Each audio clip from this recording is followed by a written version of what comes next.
Instagram friend list నుండి మనం trace చేసిన దాని ప్రకారం ఈ ముగ్గురి ప్రొఫైల్స్ యొక్క పోస్టింగ్స్ కొటేషన్స్ చాలా డిస్టర్బ్గా కనిపిస్తుంది. వీళ్ళలో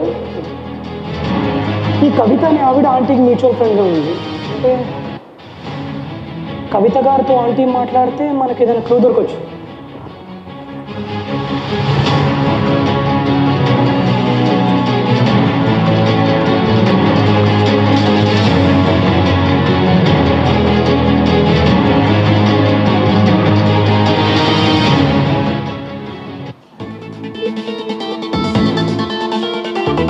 హలో కవిత గారు, బాగున్నారా? నేను మీతో ఒక 5 నిమిషాలు మాట్లాడొచ్చా? తాటాకుల జయరాం గురించి.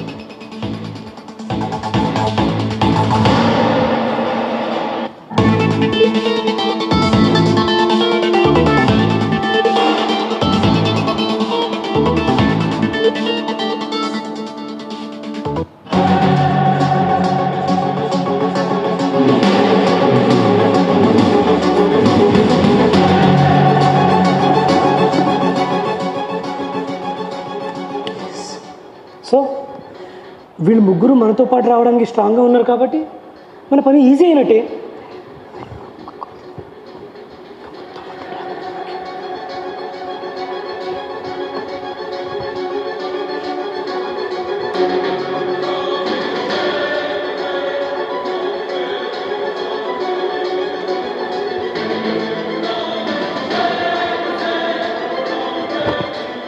అర్థమైందిగా?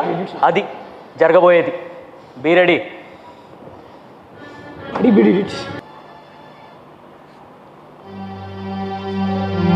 హే సూర్య, హాయ్ రా. పనైందా? అయిందిరా. ఇదిగో కంప్లైంట్కి సంబంధించిన ఎక్నాలజ్మెంట్ చూడు. సూర్య, పనైందా? అయిందండి. కవిత ఆంటీ వాళ్ళని ఫాలో అప్ చేసావా? చేశానండి. వాళ్ళు ముగ్గురు కూడా కంప్లైంట్ రైజ్ చేశారు. గుడ్. సైబర్ క్రైమ్ ఎక్స్పర్ట్ దగ్గర వర్క్ చేస్తున్నావు కాబట్టి ఆ జయరాం గాడి వెధ వేషాలన్నీ ఈజీగా బయటికి లాగలిగావు. ఇక ఆ వెధవకి చుక్కలు చూపించాలి. అవునండి, నాకు డౌట్. మీరు చదువుకున్నారు, ఉద్యోగం కూడా చేస్తున్నారు కదా, అయినా వాడి చేతిలో అంత ఈజీగా మీరెలా మోసపోయారు? మనిషిలో ఉండే బలహీనతలకి తెలివితేటలకి సంబంధం లేదు సూర్య. ఎదుటి వాళ్ళ బలహీనతల్ని తెలివిగా పసిగట్టి నటించి నమ్మించి మోసం చేస్తున్నారు జయరాం లాంటి వాళ్ళు. చాలామంది తమలో ఉన్న ప్రత్యేకమైన టాలెంట్ని అందరికీ చూపించుకోవటం కోసం సోషల్ మీడియాని ఒక మంచి వేదికగా వాడుకుంటున్నారు. కానీ జయరాం లాంటి ముసుగు దొంగలు స్నేహం ముసుగులో నమ్మకంగా మోసాలకు పాల్పడుతున్నారు. కాబట్టి ఇలాంటి మోసగాళ్ళ బారిన పడకుండా మహిళలు అనుక్షణం అప్రమత్తంగా ఉండాలి. మోసం చేయడానికైనా మోసపోవడానికైనా ఆడ మగ అని తేడా లేదా అంటే మగవాళ్ళు కూడా చాలామంది మోసపోతున్నారు. ఈ టెక్నాలజీని మోసాల కోసమే రకరకాలుగా వాడుకునే వాళ్ళ సంఖ్య ఎక్కువైపోయింది. సోషల్ మీడియా అనే వేదికగా రోజు కొన్ని వందల మంది మోసగింపబడుతున్నారు. ఈ మోసాలతో కొంతమంది తమ జీవితాలను కూడా కోల్పోతున్నారు. కాబట్టి ప్రతి ఒక్కరు చాలా అప్రమత్తంగా ఉండాలంటే. అవునమ్మా, మన దగ్గర వాళ్ళ ఫేక్ ఐడీలు క్రియేట్ చేసుకొని నేను హాస్పిటల్లో ఉన్నాను, అర్జెంట్గా 15,000 కావాలి, రేపు మార్నింగే ట్రాన్స్ఫర్ చేస్తానని అబద్ధాలు చెప్పి మోసాలు చేయడం.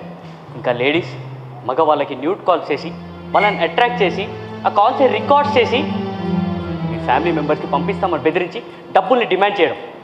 దీనినే హనీ ట్రాప్ అంటున్నారు. ఇది మధ్యకాలంలో చాలా ఎక్కువైపోయింది.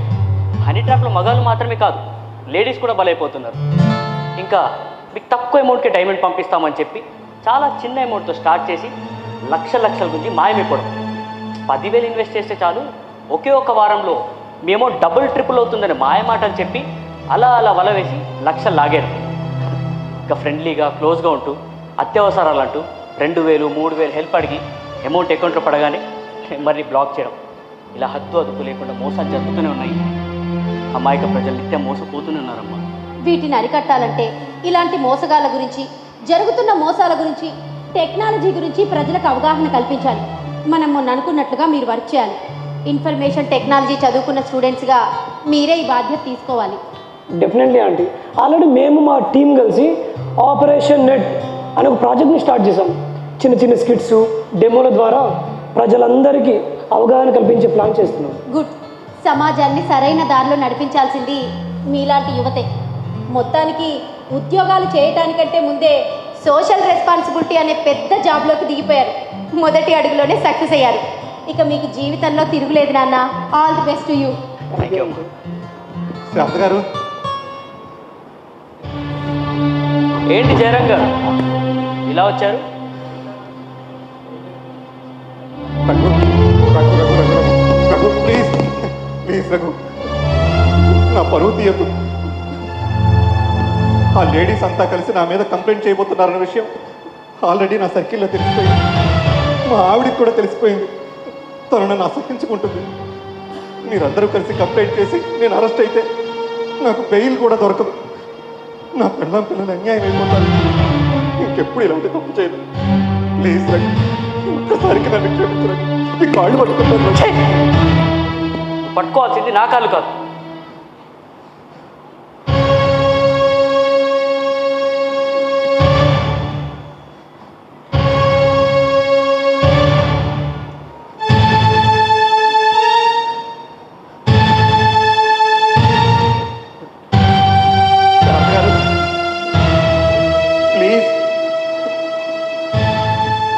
నేను చేసిన తప్పే.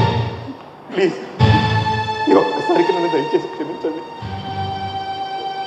మీ కాళ్ళు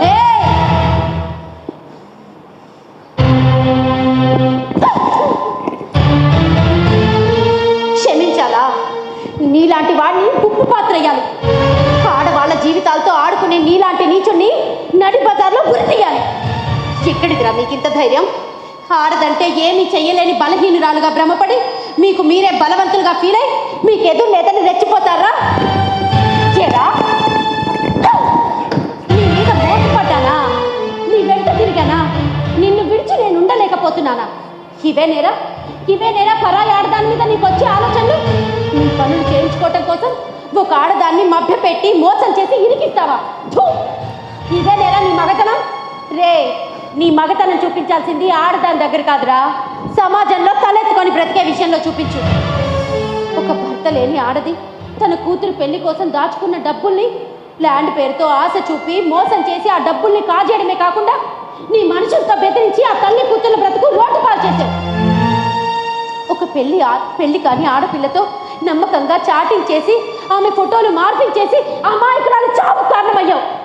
ఇలా ఎంతమంది జీవితాన్ని నాశనం చేస్తావురా? ఎవ్వరు అడగలేరా? నేనా అడగలేక కాదురా, ఈ విషయాలన్నీ బయటకు తెలిస్తే సమాజంలో ఎక్కడ పరువు పోయి చావాల్సి వస్తుందనే భయంతో ఎంతో మంది ఊరకుండిపోతున్నారు. కానీ అందరూ అలా కాదు. నీ పాపం ఈనాటికి పండి నీ పాలిట పడ్డ వాళ్ళంతా ధైర్యంగా ముందుకొచ్చారు. ఇక నీ బతుకు కుక్కలు చింపిన బిస్తరే. వెళ్ళు. శారద గారు, నేను చేసినవన్నీ తప్పులే. కావాలంటే వాళ్ళందరి కాళ్ళ మీద పడి క్షమాపణ వేడుకుంటారు. ఇంకెప్పుడు ఇలాంటి తప్పులు చేయను. ఇంకెప్పుడన్నా ఇలాంటి చూస్తే మీ ఇష్టం వచ్చినట్టు చేయండి. దయచేసి ఈ ఒక్కసారికి మాత్రం నన్ను క్షమించండి. నా భార్య పిల్లల్ని అన్యాయం చేయొద్దు ప్లీజ్. భార్య పిల్లలు? నీకు భార్య లేదన్నావు కదరా? నీ కష్టాల్లో గుర్తొచ్చిందా నీకు నీ భార్య? పరాయి ఆడవాళ్ళంతా నీ భార్యలాగా ఆడవాళ్ళు కాదా? వాళ్ళ జీవితాలు నాశనం అయిపోయినా పర్వాలేదా? రే, నీ నక్క వినయాలు ఇక నా దగ్గర సాగవు. సమాజంపై కాస్తో కూస్తో అవగాహన ఉన్న నన్నే మంచిగా నటించి బురుడి కొట్టించావు. ఇక సాధారణ మహిళల్ని ఎంత ఈజీగా ట్రాప్ చేయగలవో అర్థం చేసుకోవచ్చు. నువ్వు చేసిన మోసాలకి నేరాలకి తగిన శిక్ష వేసి నీ చుట్టూ ఉచ్చు బిగిస్తే నీలా ప్రవర్తించే వాళ్ళకి కాస్తైనా భయం పుడుతుంది. వెళ్ళు. నువ్వు మోసం చేసిన వాళ్ళందరినీ రేపు ఫేస్ చేయడానికి సిద్ధంగా ఉండు. వెళ్ళు. నీ మోహం చూడాలన్నా నీ మాట వినాలన్నా అసహ్యం వేస్తుంది నాకు. రఘు, వీడిని ఇక్కడి నుంచి బయటికి పంపించే. అలాగే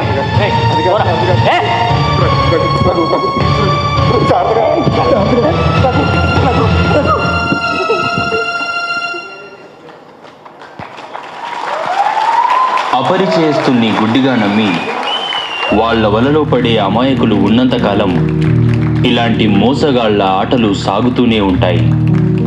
వీళ్ళ ఆట కట్టించాలంటే ప్రతి ఒక్కరూ అప్రమత్తంగా ఉండాలి. మన అప్రమత్తతే మన రక్షణ. వారిని వేదికపైకి రావాల్సిందిగా ఆహ్వానిస్తున్నాం. దైనందిన జీవితంలో సెల్ ఫోన్ ద్వారా జరిగేటువంటి మోసాలను నాటిక ద్వారా, నటన ద్వారా, హావభావాల ద్వారా, మంచి డిక్షన్ ద్వారా ప్రేక్షకుడిని కట్టిపడేసినటువంటి ఈ నెట్ నాటిక శ్రీనివాస్ పోలుదాస్ గారికి మోగించండి మీ చప్పట్ల మోతలు. ఈ అమ్మాయి పేరు లలిత. ఈమె DNA సురభి.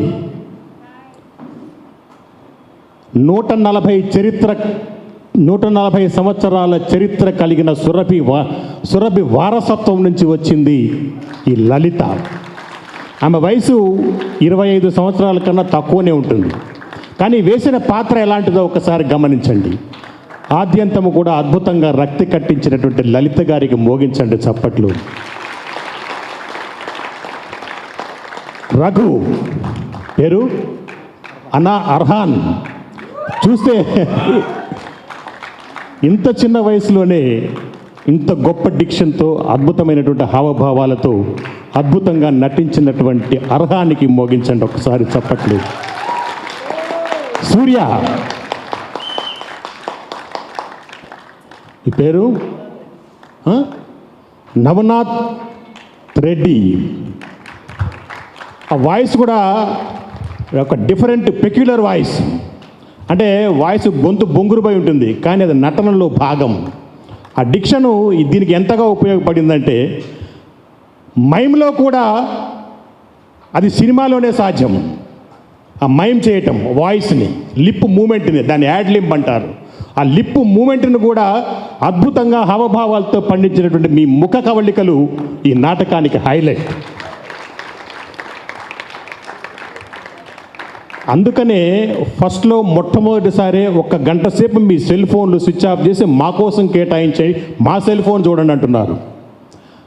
తెర వెనక మొత్తం కూడా సెల్ ఫోన్లో ఎన్ని ఐకాన్స్ ఉన్నాయో అన్ని ఐకాన్స్ని చూపించి ఈ నాటికని రక్తి కట్టించారు. అద్భుతమైనటువంటి ఒక ప్రయోగాత్మక నాటిక.